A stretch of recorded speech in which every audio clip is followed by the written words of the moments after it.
All right, welcome to MMA on the Rocks. My name is Bill Welker. You are listening to episode number 64, or you're watching episode number 64 on YouTube. Very likely the last episode for a while, so I wanted to get one more in as I'm here waiting for Hurricane Irma to hit my area. Pretty long story what I've been through the last couple of days, and I'm glad I get the opportunity to document it in this way. So it's definitely hasn't been an easy last couple of days. Had to evacuate twice.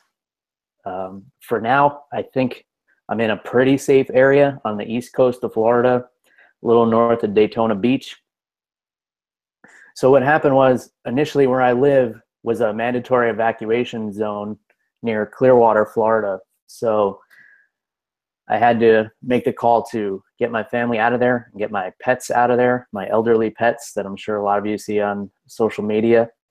And we evacuated to Tampa, and we were on the 5th floor of a high-rise where it looked like we were going to be okay because the storm was tracking to go up the East Coast.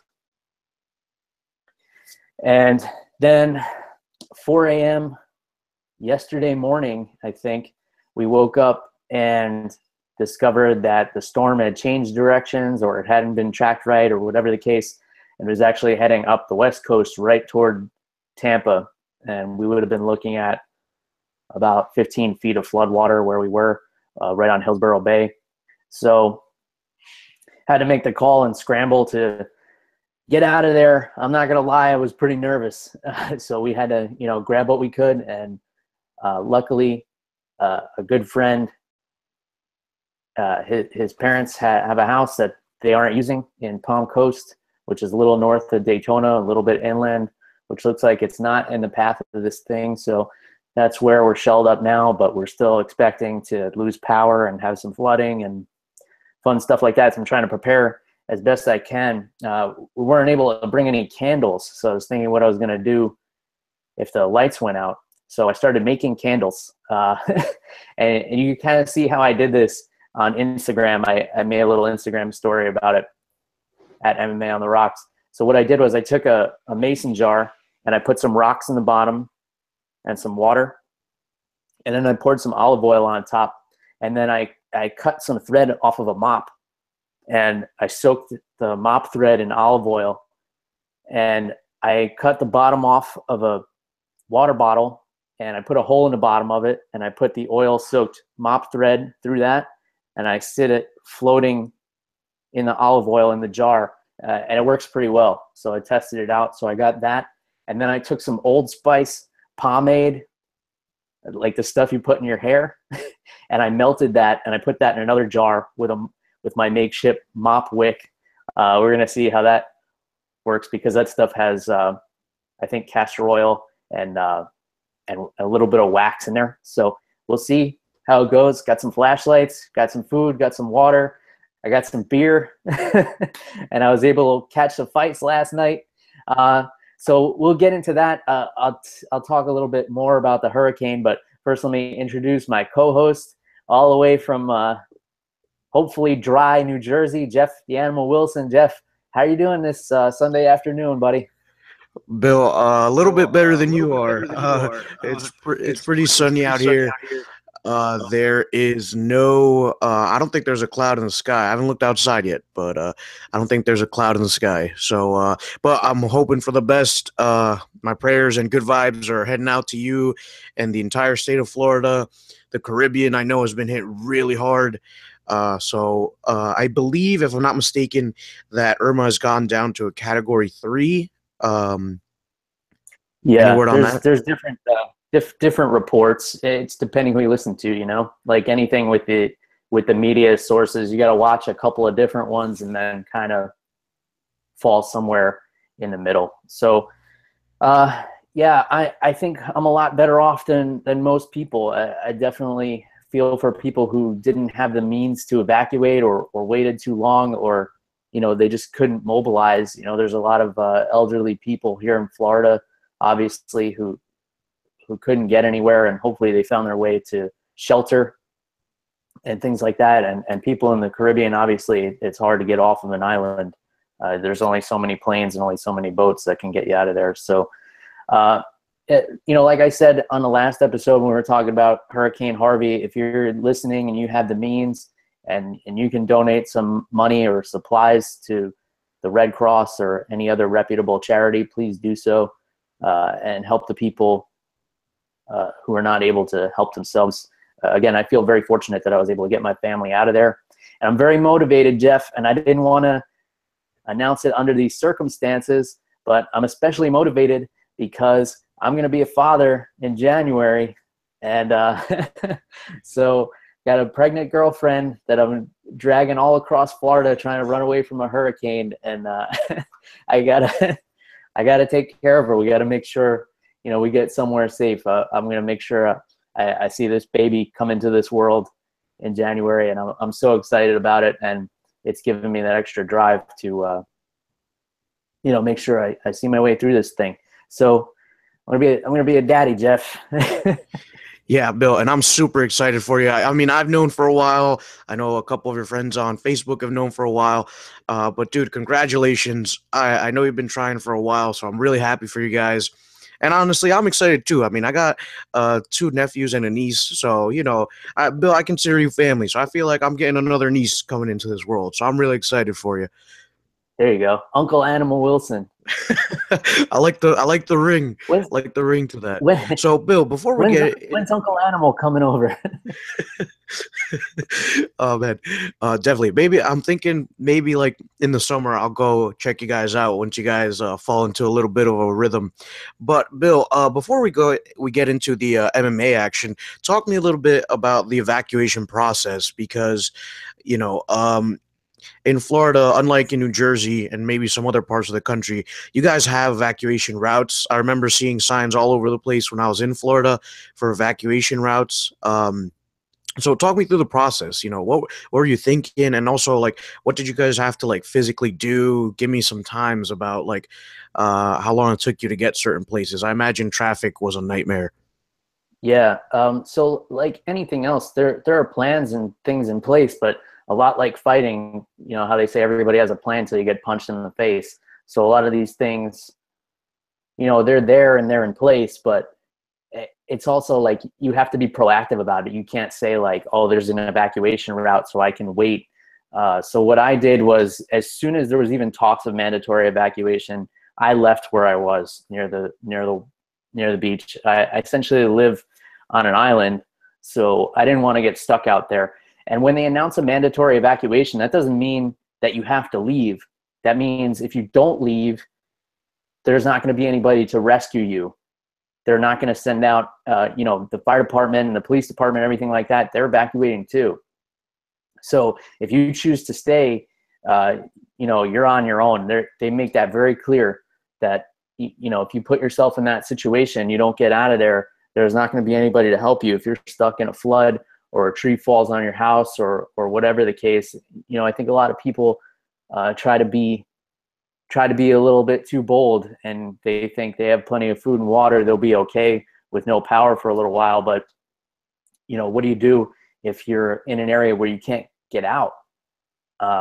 So I think a lot of people are finding themselves in that situation, and especially where I was, it was looking like the storm was going to go the other way. So everybody on the East Coast was kind of crossing over to the West Coast where we were. And then yesterday morning, all of a sudden, this thing's changing course, and it's supposed to basically take a direct hit on Tampa Bay, and it's still heading that way. It's destroying the Florida Keys and everything like that. So as soon as we heard that, we got out of the West Coast, headed across the state and north a little bit. So we're over here on the East Coast where we're still supposed to get hurricane winds, and it's going to be pretty bad, but we're not supposed to get as much flooding and storm surge as they are over in Tampa. So the evacuation routes and everything like that are great, and it's good to have a plan, but you have to be proactive about it. You can't just sit back and say like, oh, well, there's going to be a way out because there's evacuation routes. You have to act early and act fast. And, unfortunately, a lot of people don't. People kind of sit back and they kind of want to see what happens, and then all of a sudden they get slammed with traffic. So since I was up at 4 a.m. yesterday, I was able to see right away multiple news sources I watched saying that the storm was tracking to head west, and I just had to make a quick decision. I got out of there, and luckily we had no traffic. We got across the state of Florida in about 2.5 hours, and the whole time listening to the radio and everything like that, and hearing about how people were just starting to think about leaving the West Coast, and we had already been gone. We had, I called my buddy, and he said, I would be able to get into his house here, and we're very fortunate that we made that decision, and we're not out of the we're not out of the fire yet. It's still going to hit us pretty hard over here, so we got to kind of just brace ourselves. I got my homemade candles. We got lots of food, and hopefully, we don't get washed out of here with, little baby on the way, and we got some elderly pets. My cat's pretty sick right now, so it's been a scary time, Jeff. I'm not ashamed to say it. I've been nervous the last couple of days trying to get out of here, and I'm fortunate for where we are, and I'm fortunate that I'm able to document it in this way and talk to you about this and talk about some mixed martial arts, which is, one of the things I love most. And I was able to watch the fights last night. I was streaming them from where we were. We still have power and Wi-Fi. Might not have power for too much longer, so I'm glad I'll be able to post this episode, hopefully. And, I'll keep documenting everything too. I'll try and stay on Twitter a little bit, and on Instagram. I'll post some Instagram stories when the storm starts hitting, and then, I'll go offline when I need to. So any other thoughts or questions about this hurricane business, Jeff? This bitch Irma rolling through is really ruining everybody's day over here. Or do you want to move on to some MMA? What else you got? Yeah, Bill, it was really cool to get your thoughts and get your firsthand experience in all this. So again, I'm hoping for the best for you guys, sending good vibes your way. But let's move on a little bit to something that we both enjoy. We can both get riled up about, which is I don't know how riled up Amanda Nunes and Shevchenko were last night, but I think we can get a little bit more riled up than them. So let's jump right into this card here, Bill. So any initial thoughts on UFC 215? Because we found out, at least you told me Friday morning, right before I had to start teaching. I couldn't answer you right away, but Friday morning, unfortunately, Ray Borg came down with a viral infection, something like that, so he had to pull out of the fight. And, Bill, I personally think that he saved the card. But, Bill, what's your take on all this? Yeah, I tend to agree. The main event last night kind of let the wind out of the sails on what was overall a pretty spectacular card. There were some awesome fights up and down UFC 215 from Edmonton, Canada last night. I really enjoyed the card. The main event even, it was kind of, there was like a weird tension. It was like neither one of them wanted to make the wrong move. They both respect each other a lot. I'm talking, of course, about the bantamweight champion Amanda Nunes and the challenger Valentina Shevchenko. But yeah, that card, that main event did kind of drag on a little bit. So to have another fight after that one, and it ended pretty late too. It ended, pretty close to 1 a.m. here on the East Coast, and I was exhausted from being up so early and everything else that was going on. So I was kind of fading anyway. But there was kind of a weird tension with that main event where it was like neither one of them wanted to pull the trigger, but both of them could. So that's what kind of saved it for me. I kind of had it even going into the 5th round. So I thought Amanda Nunes had clearly won the first round. And then I thought the second and third, I believe, went to Shevchenko. And then Nunes took the 4th. I might be confusing the 3rd and 4th. But either way, I know when I was watching the fight, I had it 2-2. And then that 5th round was real close. And Nunes got those takedowns. And they were the only takedowns in the fight. So I didn't think it was too absurd that the decision went her way, especially since she was the champion. And when it's so close, you gotta kind of give it to the champ, when it could go either way. That's how boxing works. I feel like it should be like that in mixed martial arts as well. It typically is too. You gotta beat the champ. If you don't decisively beat the champ, then the decision's going to go their way. So, despite being exhausted and despite being a slower fight compared to some of the other action-packed fights on the card, I enjoyed it, and I didn't think it was a terrible decision. I know the crowd didn't agree. What did you think, Jeff? How did you score this one, or who did you think deserved to get the nod here? Bill, it's tough because I'm with you. I kind of had it 2-2 going into the fifth round, but I think Shevchenko had just a little bit more output. I think she was a little bit more aggressive, especially in the later rounds. In the beginning, Nunez did a really good job of backing her up, and yeah, it was really tentative. It was a little off-putting at first. There was a lot of booing in the crowd. At one point, they started chanting, "Let's go Oilers" in the arena. Yeah, I So thought I had heard something like that. It was hard to tell. That's pretty funny. Yeah, so the crowd wasn't super into it, but I can't blame either fighter for fighting the way they did. They had a lot of respect for each other, and I want to credit Nunez's cardio because she, I thought she was going to gas towards the championship round, and she looked great. In between the third and fourth rounds, she let out this lioness roar Yeah. in between rounds. So, she was fired up. And I think those first couple rounds with her pushing forward, keeping Shevchenko up against the cage, I think that's what won it for her. And in addition to the takedowns that you mentioned. Yeah, so Shevchenko was the betting favorite going into this, and I think the cardio of Amanda Nunez was the X factor because the first time they fought, Amanda Nunez clearly won the first two rounds, but then completely gassed in the third round, like almost had to be carried out of the cage. So, logic tells you that if it had gone 5 rounds, Shevchenko would have easily been able to get Amanda Nunez out of there because there was no way she was able to go that long. But since becoming the champion, I guess she's changed up her cardio. She changed her camp a little bit. And, she fixed the problems in her game. And that's what makes champions. So she proved why she should be a champion by mitigating that X factor that a lot of people thought would lead to Shevchenko being declared the new champion. It's a tough situation for Shevchenko to be in because now she's lost twice to the current champion. Granted, they were both very close decisions and both, very competitive fights. But, can you really put her in there a third time? And, who else is a contender in this division? Luckily for Shevchenko, she does have a smaller frame. And at the end of this season of The Ultimate Fighter, we're going to have a 125-pound division. So I see her being very competitive in that division. Hopefully she's able to. She's an awesome fighter, and I'd like to see her have some continued success in the UFC. Any other thoughts on this main event before we move on?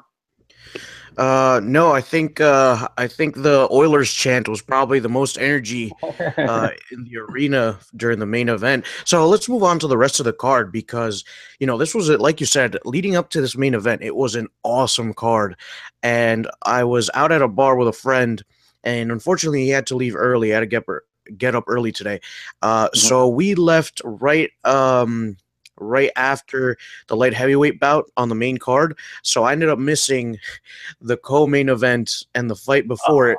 I did catch it this morning though.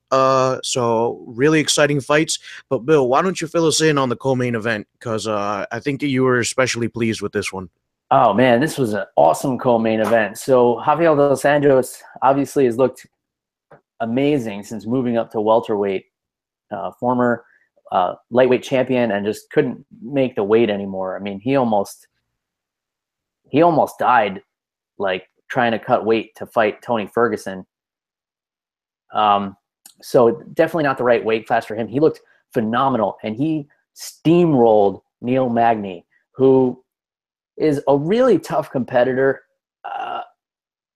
very well-rounded, maybe slightly overrated by a lot of the hardcore fans, but definitely one of the toughest guy in the division. Easily top 10. You can't argue that. I wouldn't see him in title contention anytime soon. Just because of the losses he's had against top competition.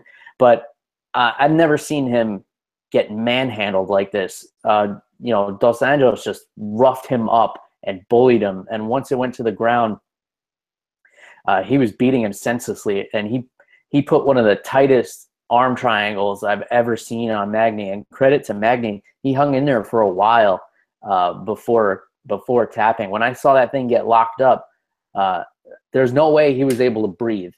And the thing about an arm triangle is it's not like you can just pass out and it's that easy, like in a rear naked choke. It's painful because it puts pressure.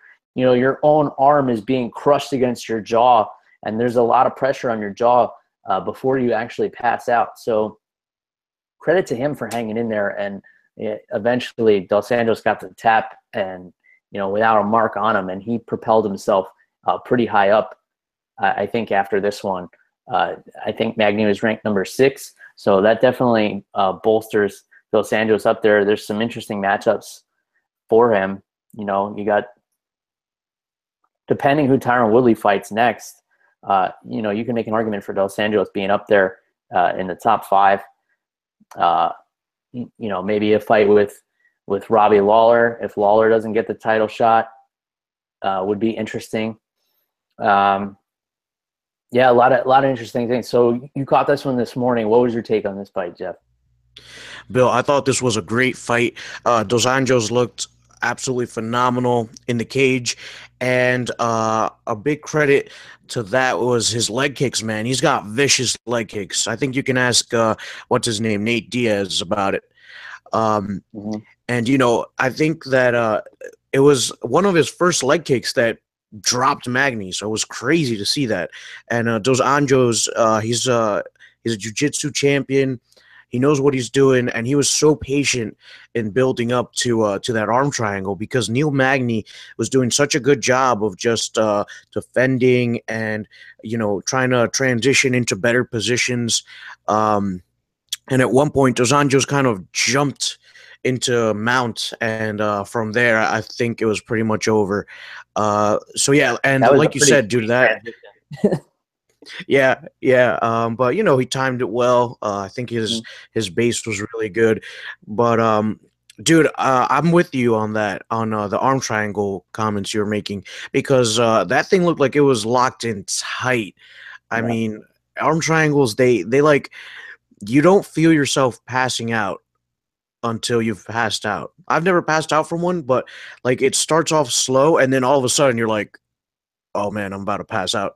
And so it's one of those chokes that like comes, like you start feeling it slowly, but the way Dos Anjos had it locked up was super tight. I thought Magny was going to go out actually, and he was in there for a while. It felt like he was in there for a good 8 to 10 seconds. And to be in a submission that tight, I think anybody else would have passed out, man. Credit in the world to Neil Magny and Dos Anjos looking like a superstar in there. So Bill, do you have any other comments or thoughts on that fight? No, I mean, just the fact that, sometimes you have in your head that you'll just pass out to that arm triangle, but then, when your eyeballs feel like they're going to pop out of your head and your jaw feels like it's going to shatter. I mean, you have a guy like Rafael Dos Anjos squeezing your face. It probably feels like your skull's just going to combust. So I don't discredit Magny at all for tapping. He hung in there a lot longer than a lot of people would have. So let's move on to the only flyweight fight on this card since the main event was canceled, which was an awesome fight and a complete destruction of Wilson Hayes by Henry Cejudo, who improves markedly every time he gets in that cage. I still feel like when he fought Demetrius Johnson, he definitely wasn't ready for a championship fight. He could have had, I think, 3 or 4 more to get ready for that level of competition. But the problem is there's nobody left in this division, so they had to throw him in there. And, he just wasn't prepared. He hadn't been in a main event or anything before, so he didn't know how to deal with the pressure. And, I think his game plan went out the window. And then, like we were saying earlier, you have a plan until you get punched in the face. But, man, did he look phenomenal against Wilson Hayes last night and just destroyed him way faster than the champion did. Mighty Mouse kind of took Wilson Hayes into deep water and then submitted him because Wilson Hayes has had some issues with cardio in the past, but Henry Cejudo didn't waste any time. He just came out of the gate, blasted him. Some really crisp boxing from him. He came out with a weird kind of karate stance, kind of Conor McGregor, Lyoto Machida-esque. He was training with the Pitbull brothers down in Brazil, so he's really trying to develop his skill set, and just really an impressive performance from Henry Cejudo. He might have just saved the flyweight division with that performance because nobody else has really been trying to take on that task, in my opinion. So he ends up getting the TKO in the second round, but you could have argued that it could have been stopped at the end of the first. I mean, Wilson Hayes came out basically punch drunk into that second round. So what were your thoughts on this fight, Jeff? Bill, I was really impressed with Henry Cejudo. He looks better every single time he steps into that octagon, man. And I agree with you that he definitely was not ready for Demetrius Johnson. But I feel like that loss to Demetrius Johnson I think it just made him better because he looked so calm in this fight. He looked so composed. He was picking his shots.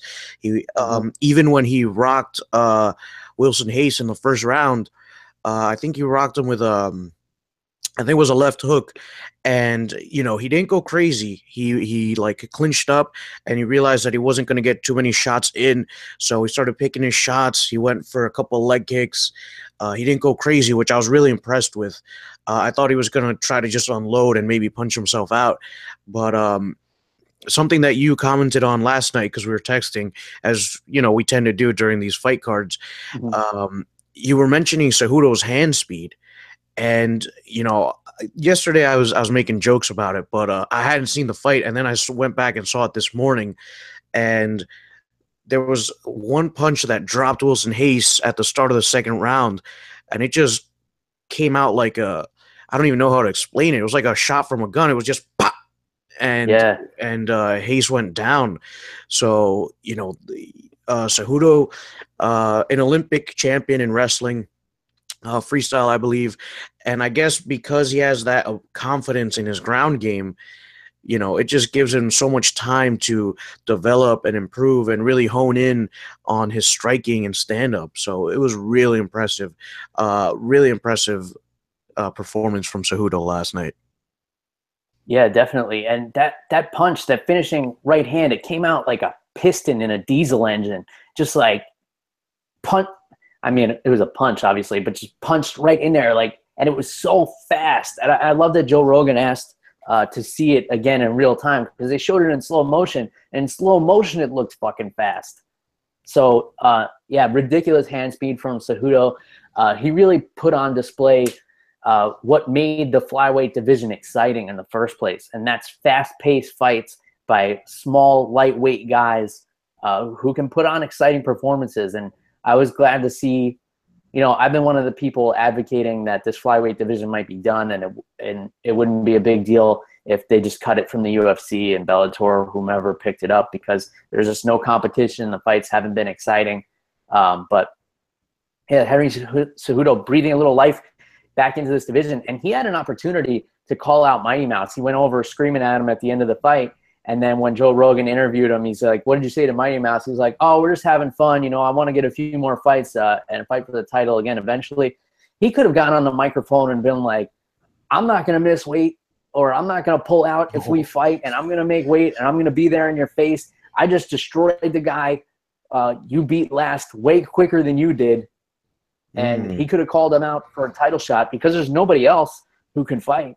Who knows if they'll give Ray Borg another shot again, unless they want to just feed him to Mighty Mouse so he can get this title defense record. But I think Henry Cejudo may have missed a big opportunity there to call Mighty Mouse out. But, credit to him if he feels like he's still not ready for that championship caliber fight, because he's been in there, he knows what to expect, and he knows what he needs to work on. So him staying humble and knowing that he may not be ready to get back in there again with Mighty Mouse, but when he is, and when he is confident enough to get in there, you can believe he's gonna give him a really big test if he keeps improving at the rate that he has been. So moving on to the last fight that you saw before you had to leave the bar, light heavyweight matchup between Ilir Latifi and Tyson Pedro. Tyson Pedro was undefeated going into this match. He had never been out of the first round, but no question that Ilir Latifi is the highest level of competition he's faced as of yet. So we saw that his quick finish ability may not translate into high level competition, but we definitely saw that he can hang in there while seeing some adversity. And I think what got the decision for Latifi was his wrestling. Obviously, high caliber wrestler. He's a wrestling coach for a lot of high level fighters, including Alexander Gustafsson. So I thought this was a pretty exciting match. It was pretty back and forth. The two guys with a lot of power kind of slugging it out. And, you had that what if of the young kid with the quick finishing ability, the whole time. So I thought it was a pretty solid matchup. What were your thoughts, Jeff? Yeah, I agree. It was a fun match. It was a fun fight to watch. I thought Tyson Pedro, despite the adversity, I think he did well. He did manage to get out from under Latifi a few times, especially in the first and second round. So I was really impressed with that. I thought he would struggle a little more because Latifi, like you said, high-level wrestler out of Europe, really, really good top game. And Pedro, he hung in there. He was able to get out from under him. And in the second round, dude, there was this Latifi went to pick up Pedro, and I guess Pedro was like squirming around, so he couldn't like flip him over. And he just dropped Tyson Pedro right on his face. It was ridiculous. And, I kind of thought he was a little wobbled after that, but he hung in there, man. He went to the decision, first time going into the deep water. So, I was pretty impressed with Pedro, but all the credit in the world to Latifi, who looked great in there and just made Pedro carry his weight for 3 rounds. So Pedro was clearly exhausted, taking some deep breaths in between rounds. But what was your take on this, Bill? Yeah, I think you hit the nail on the head with a lot of what you said, Jeff. And I think Tyson Pedro definitely has a lot of potential. And now that he's been into deep water with high-level competition, he knows that he can't just continue going in there and breezing through guys, getting them out of there in the first round. He's got to be prepared to have a little bit more of a gas tank and be able to face some high-level wrestling. So he's got some things to work on, but I think he has all the tools to definitely be competitive in a very, very thin division right now, especially with the champ potentially out for another 2 to 4 years, at least out of suspension. So the fight right before that was, had all the makings for, fight of the century. And it was a really exciting fight, but not for the reasons we would have guessed. We would have thought that these two, who have a history of barn-burning slugfests, would go in there and just start slinging leather at each other. That was kind of the case, but Jeremy Stephens, a little more composed than we've seen him in the past. He wasn't just swinging big bombs. He was swinging big bombs, but that wasn't all he was doing, which is pretty typical game plan for Jeremy Stephens. He was attacking the legs of Gilbert Melendez, practically broke Gilbert's lead leg in half and in the first round, and Gilbert Melendez toughed it out. He fell down, I lost track, maybe 6 or 7 times, and he got off his stool every time for every round, and every time he got knocked down, when he was asked to get back up, he did. The referee told him he was going to stop the fight, which there's no need because he was still clearly defending himself. Iron Man of the Century Award has to go to Gilbert Melendez for this performance. Still impressive performance by Jeremy Stephens. I think he may have been a little bit too patient, and he might have been able to get Gilbert out of there a couple of times, but he definitely respected Gilbert Melendez. And even on one leg, Gilbert was able to back Jeremy Stephens up and have some really crisp boxing. Jeremy Stephens had to know he's not getting any kicks thrown at him. It's only hands that Gilbert was throwing towards the end of the fight, and he was still backing Jeremy Stephens up. And who backs Jeremy Stephens up? So definitely an impressive performance by both of these guys. And again, it wasn't exciting for the reasons you would have thought, but just the toughness of Gilbert Melendez, I think, was the story of this fight. What was your take on this one, Jeff? Yeah, Bill, agree with you 100%. Melendez is so unbelievably tough, dude. Because Jeremy Stephens, I think maybe his third leg kick, you could see a lot of swelling near Melendez's knee. It looked like he had another muscle coming out of it. It was crazy. And like you said, man, every round he stood up, came out for the fight. And I think Jeremy Stephens, he fought the right way against Melendez. I think that Melendez, super tough dude. He's got a tough chin on him. We don't see him get finished a lot. So I think Jeremy Stephens did the right thing. He was picking his shots, trying to control the distance. But all the credit in the world to Melendez, dude. He's so unbelievably tough. I think any normal man would have just came out for the second round, gone down on one knee, and just tapped the mat to let him know it was over. Because unbelievable, man. Melendez so tough. Sure. Yeah, I was looking at it. I didn't want to get off the couch. My leg hurt just looking at it. I don't know if you could hear the commentary because I know you were at a bar for this one, but Joe Rogan said it looked like a rat was trying to crawl out of Gilbert Melendez's leg.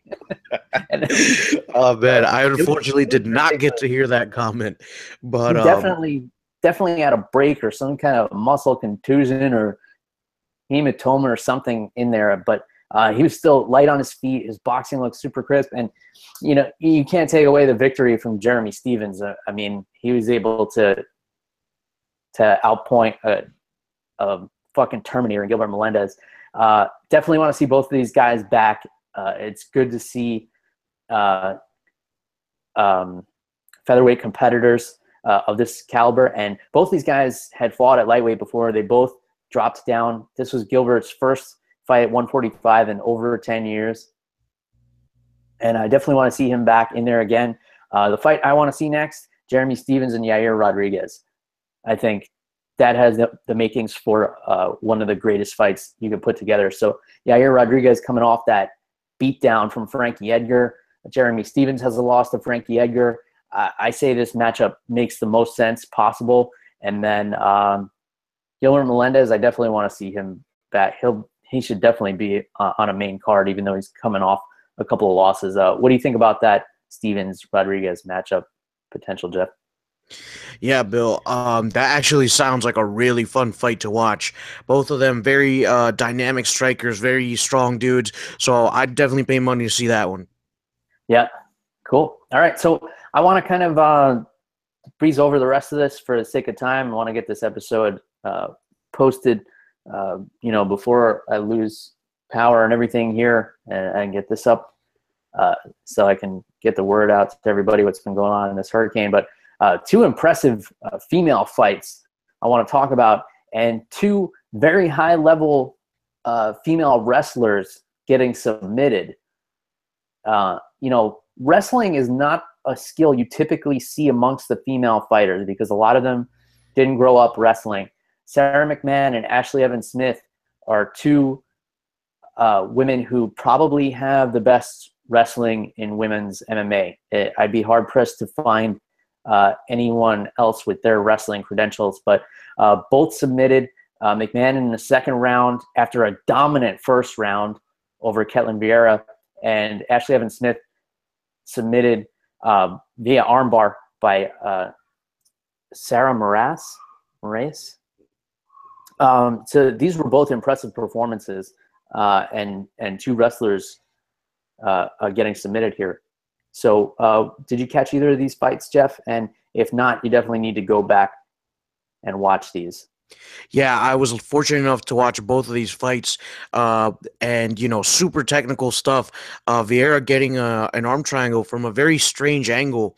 It Hmm. wasn't the angle that you normally get an arm triangle from. She was more on top of McMahon instead of to the side, a little perpendicular to her.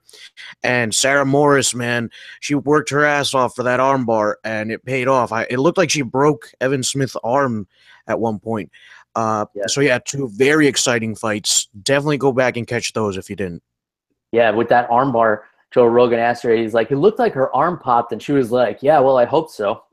Jeez, yeah, Sarah Morris is a weird chick, man. She's. Yeah, I don't think she's wrapped up so tight. yeah, I'd say so, but she's definitely an exciting fighter. So, yeah, Vieira with that arm triangle, like you were saying, was from a very odd angle. I was surprised she finished it because I was looking at her going for it, and I was like, she's up against the cage. She doesn't have enough room to jump over to the other side, which is typically how you would finish that. You want to be on the same side as the arm you're trapping to finish that submission. But she was able to, put enough shoulder pressure down. Sarah McMahon has some thick arms, so I guess it was enough to cut off the circulation, and she was able to put enough shoulder pressure down to finish that. But definitely impressive performance from Caitlin Vieira, who had a huge hematoma on her head. She looked like she was growing a fucking rhinoceros horn out of the middle of her face at the end. But, credit to her. She was able to, maybe that's what helped. Maybe that rhinoceros horn helped put like extra pressure on the arm triangle, and she used it as leverage. I don't know, but definitely impressive performances from the ladies last night in Canada. So, even after talking about this, definitely an exciting card. I picked up some beer on my way to Palm Coast. Stopped at one of the only gas stations that was open, and I was like, you know what? If I'm going to be stuck in this thing, I might as well have a couple of beers while I'm sitting with the power out around some candles, playing cards or whatever. So I picked up some Sam Adams Oktoberfest. I guess maybe I wanted to feel like it's fall a little bit down here, and Oktoberfest beer always makes me think of fall. So Sam Adams Oktoberfest is one of those beers that got really trendy a while ago, and for good reason. It's really tasty beer. It's dark, malty. It's got kind of like caramel notes to it. And I feel like they've changed the recipe a little bit. It's gotten a little bit lighter. It used to be like a lot darker, and it's one of those beers that's really good on draft. If I recall, I hadn't had it in a while. Oktoberfest beers from Germany are usually very light. They're usually like lean towards more of a Pilsner type of beer. But Oktoberfest here in the United States, is more like pumpkin spice and nutmeg and things like that. So it has like a rich taste to it. Sam Adams Boston Lager, which is kind of their staple. This is like the middle of the spectrum for them. That's like the starting point. If you've ever had Sam Adams beer before, I'm sure a lot of you have. And so they get that rich maltiness to the Oktoberfest, which I always enjoyed, and it's got a little bit of spice to it too. So it's it's very filling beer though. Two of those and you'll be feeling like you want to switch to a Bud Light or something. But that's what I got. So I got some of those in the fridge, and hopefully they stay cold when the power goes out, and I'll be sitting here in the dark drinking some Sam Adams, hopefully staying dry. What were you sipping on at the bar last night, Jeff, for UFC 215? Yeah, Bill. So I cut it down to just one drink last night, trying to lose a little weight. So didn't want to have too many carbs, especially since I ordered mac and cheese and fries before that. But Trying to lose weight. One beer with my mac and cheese and fries. but Right, yeah. To be in my defense, though, it was only the second time I ate all day, so I needed some carbs. right. But anyway, I had a Goose Island Juicy Double IPA. Nice. Yeah, so really good, really hoppy, had some citrus notes in it. I was tasting a little bit of the orange coming through, so it was a really good beer. I really enjoyed it. So if you can, Bill, as soon as you get out of this mess, some Goose Island Juicy Double IPA Awesome. is my Sounds good. I recommendation. do like the Goose Island IPA. The regular IPA is really tasty beer. So I definitely want to try out the double IPA. And I'm going to get through this thing, Jeff. I'm determined. I feel pretty well prepared. So, keep the drinks on ice, and I'll be up in New York next month, and we'll be toasting and telling some stories about this thing when it's all over. As for everybody else, if you want to follow along on social media, I'll be posting until I'm not able anymore at MMA on the Rocks, Facebook, Instagram, Twitter. If you want to get a hold of Jeff, it's at @animal_Wilson on Twitter. He's always got some interesting commentary on the fights. So go check that out. Please subscribe on iTunes and anywhere else, even though I don't know when the next time I'll be able to post an episode is. And please take the time to leave a review wherever it is you are listening, whether it's a thumbs up on YouTube or a rating on iTunes or Google Play or wherever it happens to be. And that's all we got for this week. So I'm hoping to stay dry. I'm hoping to get another episode whenever I'm able. And until next time, cheers, everybody. Goodbye.